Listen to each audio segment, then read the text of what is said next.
بسم اللہ الرحمن الرحیم الحمدللہ رب العالمین والصلاة والسلام علی سید المرسلین وعلی آلہ واصحابہ اجمعین اما بعد۔ معزز شرکائے عربی گرامر کورس، ہمارا آج کا لیکچر نمبر 10 ہے، جس میں ہم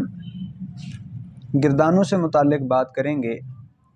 سابقہ لیکچر میں ہم نے اسماء مشتقہ سے متعلق بات کی تھی، جس میں ہم نے اس میں فاعل، اس میں مفعول، اس میں ظرف، اس میں آلہ اور اس میں تفضیل بنانے سے بات کی، اور اب افعال اور اسماء مشتقہ جو ہے ان کی تفصیل چونکہ مکمل ہو چکی۔ اب یہ ہے کہ جو ابواب ہم نے غالباً تیسرے لیکچر کے اندر ان سے بات کی تھی، ان کی گردانوں سے بات کرتے ہیں۔ تو ہم نے ایک سبق کے اندر یہ تفصیل پڑھی تھی کہ ثلاثی مجرد کے جو مشہور ابواب ہیں 6 ہیں، ثلاثی مزید فی کے 12، رباعی مجرد کا 1 اور رباعی مزید فی کے 3۔ باقی 13 ابواب جو ہیں وہ ملحقات کے ہیں، تو ٹوٹل 35 باب بنتے ہیں۔ ان میں سے ہر ایک کی فعل ماضی کی گردان، فعل مضارع کی، فعل امر کی، نہی کی، اس میں فاعل، اس میں مفعول، اس میں ظرف، اس میں آلہ اور اس میں تفضیل جو ہے اس کی گردان اسی تفصیل سے ترتیب سے کریں گے، جس طرح ہم نے گزشتہ لیکچرز کے اندر وہ ساری ترتیب بیان کی ہے۔ تو پھر آپ دیکھیں گے کہ قرآن مجید کے اندر جب آپ ان ساری ابحاث کو لے کے افعال کو دیکھیں گے، اسماء کو دیکھیں گے، تو کس قدر ذخیرہ الفاظ آپ کے پاس جمع بھی ہوگا اور ترجمہ کرنے میں کس قدر آسانی بھی ہو جائے گی۔ ایسے ہی دیگر عربی عبارات کا معاملہ ہے کہ جب آپ ان سارے ابواب کو ذہن نشین کر کے ان کے مصادر جو ہے جو قرآن و سنت میں عربی کلام کے اندر استعمال ہوئے ہیں ان کو دیکھیں گے، تو پھر انشاءاللہ لغت سے ان کا معنی دیکھ کے پورے باب کی جو گردانے ہیں ان کا معنی آپ کے ذہن نشین ہو جائے گا۔ تو ثلاثی مجرد کے ہمارے سامنے 6 باب ہیں۔ پہلا باب ضرب یضرب، اس میں ہم نے کیا کرنا ہے؟ فعل ماضی کی گردان، اس میں فعل ماضی مطلق مثبت معروف، فعل ماضی مطلق مثبت مجہول، فعل ماضی منفی معروف، فعل ماضی منفی مجہول، فعل ماضی قریب، فعل ماضی قریب میں بھی پھر معروف اور مجہول، بعید میں پھر معروف اور مجہول، استمراری میں معروف اور مجہول، تمنائی میں معروف اور مجہول، اور احتمالی میں پھر معروف و مجہول۔ تو یہ ساری اقسام جو ہیں ہم فعل ماضی کی اس باب کے تحت لے کے آئیں گے، پھر اس باب کے تحت ناصرہ کے تحت، پھر فاتحہ کے ساتھ سامیہ، کارمہ، حاسبہ، اسی طرح اکرمہ، صرفہ، قاتلہ، تفضلہ، تقابلہ، انصرفہ، احتکرہ، احمرہ، استخرجہ، اکشوشنہ، اجلوزہ، احمارہ، دحرجہ، تدحرجہ، اکشعرہ اور احرنجمہ۔ ان تمام ابواب کے تحت ہم یہ جو ماضی کی جملہ تفاصیل ہیں ان کے تحت گردانے کریں گے، تو آپ دیکھیں گے کہ کس قدر ذخیرہ الفاظ آپ کے پاس جمع ہو جاتا ہے، اور اس کا آپ کو عربی کلام کی تیاری کے وقت ترجمہ کرتے وقت کتنا فائدہ ہوتا ہے۔ پھر ان تمام ابواب سے ہم فعل مضارع کی گردانے کریں گے، اور فعل مضارع کے اندر فعل مضارع مطلق مثبت معروف، مجہول، منفی معروف، منفی مجہول، پھر ہم نفی تاکید بلند، پھر نفی جہد بلند، پھر لام تاکید بانون تاکید ثقیلہ، پھر لام تاکید بانون تاکید خفیفہ، اور ان سب کی معروف و مجہول کی گردانے کریں گے۔ تو آپ دیکھیں کہ یہ ملحقات کے ابواب کو چھوڑ کے جو باقی 22 ابواب ہیں، 6 ثلاثی مجرد کے، 12 ثلاثی مزید فی کے، 18 یہ ہو گئے، 1 رباعی مجرد کا اور 3 رباعی مزید فی کے، 4 یہ ہو گئے، ٹوٹل 22 ابواب۔ تو ان 22 ابواب کی گردانے کرنے میں صرف المضارع کی یہ ساری جو ابحاث ہیں لے کے آئیں تو کتنا الفاظ کے اندر، معانی کے اندر اضافہ ہوگا۔ اچھا، اس کے بعد ہم فعل امر کی طرف آئیں گے۔ ان تمام ابواب سے فعل امر کی گردانے کریں گے، امر حاضر کی بھی، غائب کی بھی، متکلم کی بھی، معروف کی بھی، مجہول کی بھی، پھر نفی تاکید، لام تاکید بانون تاکید ثقیلہ اور خفیفہ جو ہے اس کے ساتھ،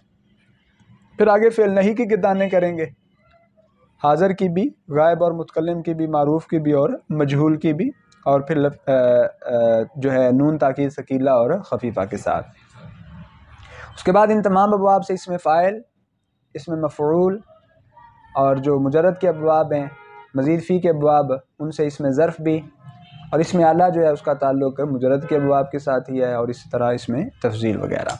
تو آپ دیکھیں گے کہ انشاءاللہ العزیز ان ابواب کی گردانیں کرنے کے بعد آپ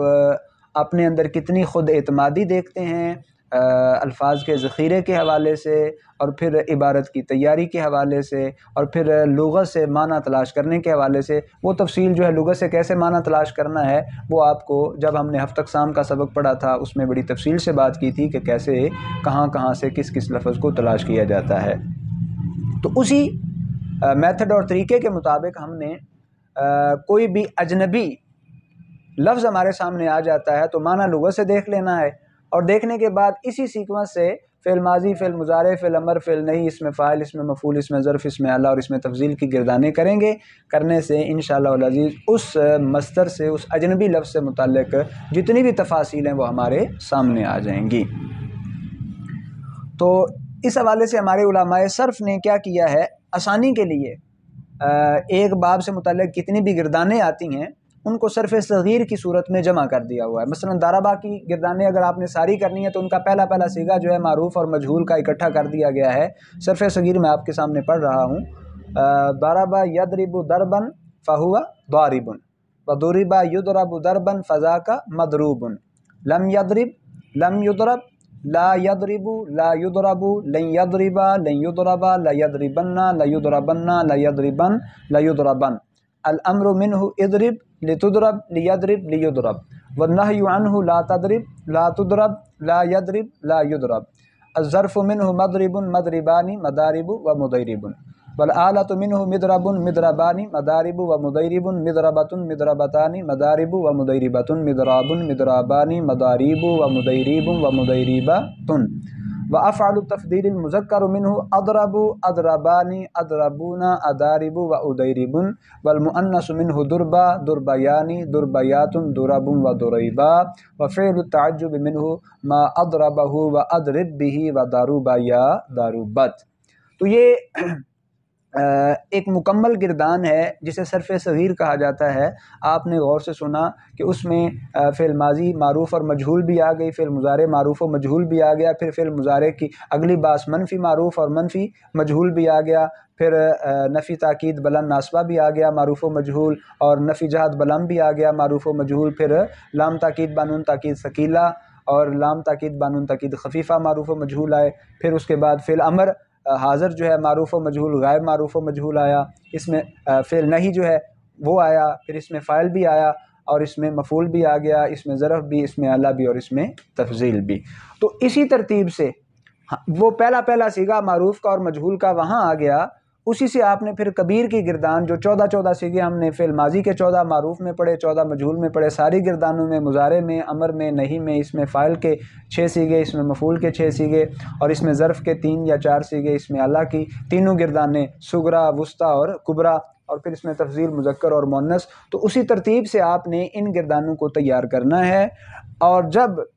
ان ابواب میں سے ہر باب کی ایک صرف صغیر اور ایک کبیر جو ہے تیار ہو گئی تو آپ دیکھیں گے کہ انشاءاللہ ان کے جو دیگر مصادر ہیں ان کو تیار کرتے وقت آپ کو کسی قسم کی کوئی دقت اور پریشانی نہیں ہوگی،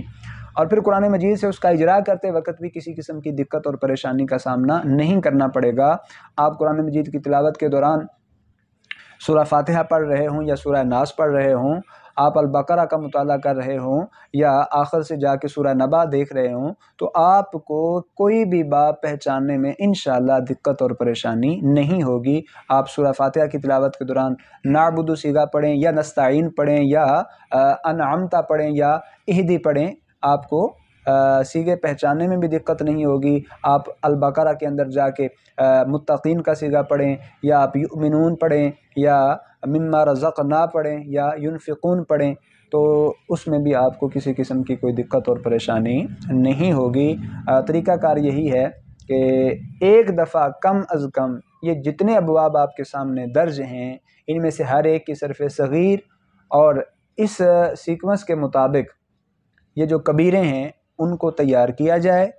ذہن پر زبان پر جاری کیا جائے، ذہن میں پختگی لائی جائے، تو انشاءاللہ کسی قسم کی عبارت میں اور